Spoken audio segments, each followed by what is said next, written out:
Once we got the light in our scene and we've made a first pass at setting up the exposure control, we can do some test renders. The default renderer in 3ds Max is the scanline renderer, and that is a pretty fast but also inaccurate renderer, and it actually appeared in the very first version of 3ds Max. And if you just need something quick and dirty, then you can use that scanline renderer. But when you're ready to do something that looks good, then you'll want to use a more advanced renderer such as Mental Ray. Mental Ray actually is a great renderer, but it takes a very long time to set up. There are many, many variables to a Mental Ray renderer, and it's relatively fast to render a good quality, realistic result, but the setup time is sometimes onerous. Well, now Autodesk has introduced a new renderer. It's called ART, or Autodesk Ray Tracer, and it's a completely physically based renderer, and it depends upon the complexity of your scene. The more complex your scene is, the longer it's going to take to render because it needs to calculate all the diffuse reflections among surfaces. In other words, how light is bouncing around surfaces to hit other surfaces. And for that reason, I've stripped down my loft apartment here so that the only thing that's actually visible in the scene is what my perspective view can see. Anything outside of the frame of that perspective view is hidden because the ART renderer will take everything in the scene into account, even if it's not directly visible to the camera, because it wants to calculate all of the diffuse reflections between all the surfaces, even if they're not visible to the camera lens. Let's see the difference between the scanline renderer and the ART renderer. I'll give focus to that perspective view and click on the Render Production button, and we'll get a scanline render. It's very fast, but very inaccurate. And we can see that the lampshade's actually not casting a shadow, and that's because the surface is pointing outward. If it were a two-sided material, then the scanline renderer would be able to cast a shadow. These shadows here, these lines, are actually a couple of pieces of trim around the top and bottom of that lampshade.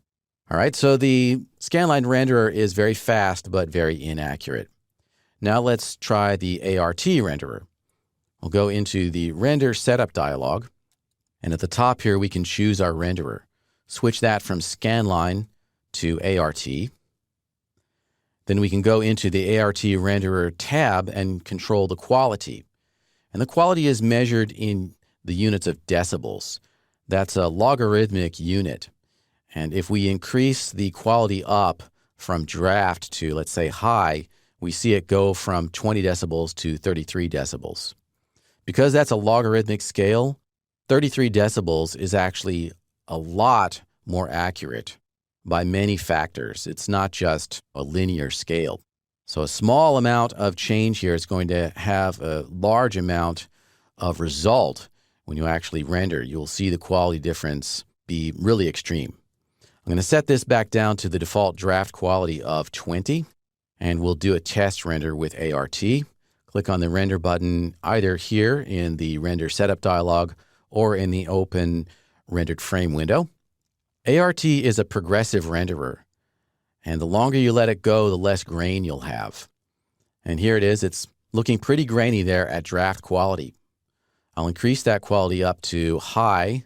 Let's give it 33 decibels, and we'll do another rendering.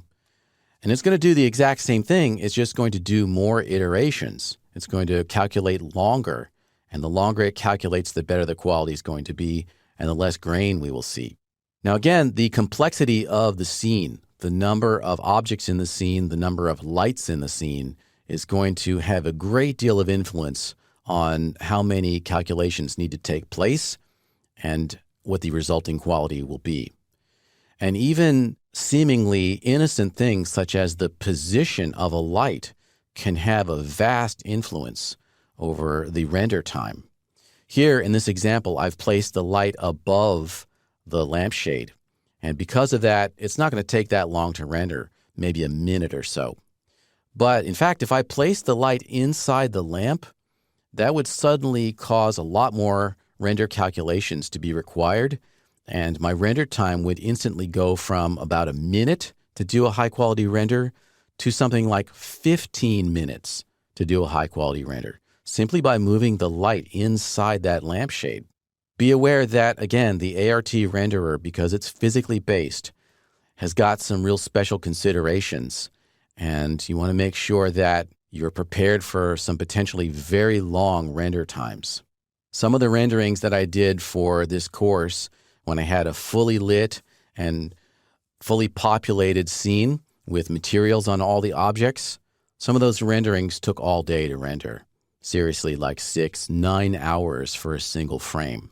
So the moral of the story here is that ART is really easy to set up, but depending upon the complexity of your scene and the specifics of how it's laid out, it could be a very, very long wait time for a physically based rendering. All right, so that's the basics of the ART renderer in Max.